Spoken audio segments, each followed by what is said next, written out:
Hey there and welcome back. So we talked about a couple of the linear simple data structures in the Java collections framework. We talked about the ArrayList and the LinkedList and also the DQ that we can use to implement a queue. In this video I will talk a bit about the iterator that we saw was a method in the collection, and we can see if we head over to the Java documentation here, we can see the collection interface has a method called Iterator. Returns an iterator over the elements in this collection. So how do we use this iterator? Well, if we take one of the data structures example, if we take the ArrayList and just enable that again, we can see we got the ArrayList, we got cars, we have a printout, and then we get the index of 1. If we make an iterator here, we can create iterator, and then we are iterating over cars. We will call it IT, and then we say equals, and then we can take our car dot iterator.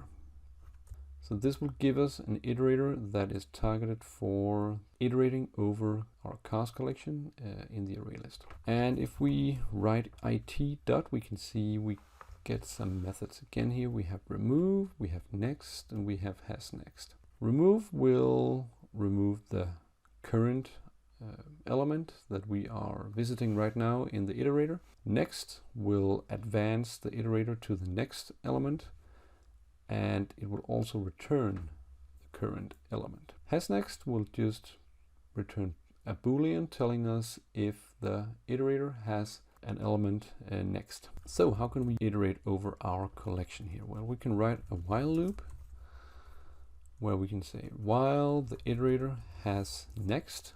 So we're going to loop in this while loop as long as we have elements in the collection. Then we can do we can write car current car, and then we can say IT next. And if we hover over the method, we can see that it returns the next element in the iteration. So if we write a system.println here, we can see we just write current car, and let's just comment out this for loop here. Let's run the code. So we can see that we get a normal output based on a loop here. Also we have our iterator that runs through all of our cars. So that is really nice.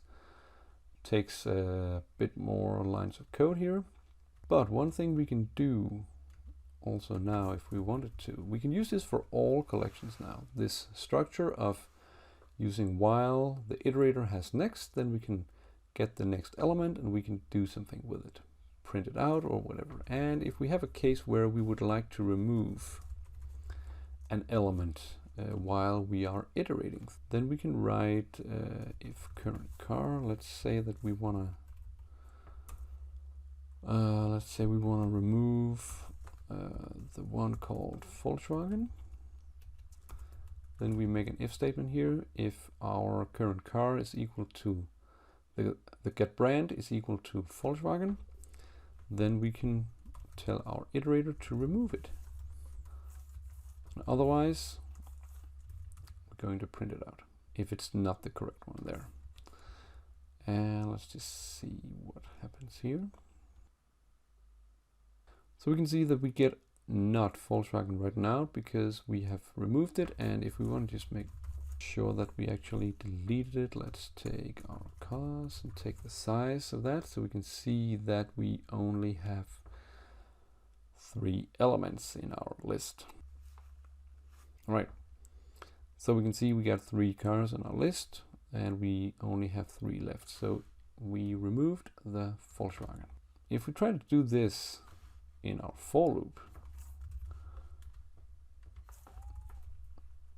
let's see here, if we put the code in here, let's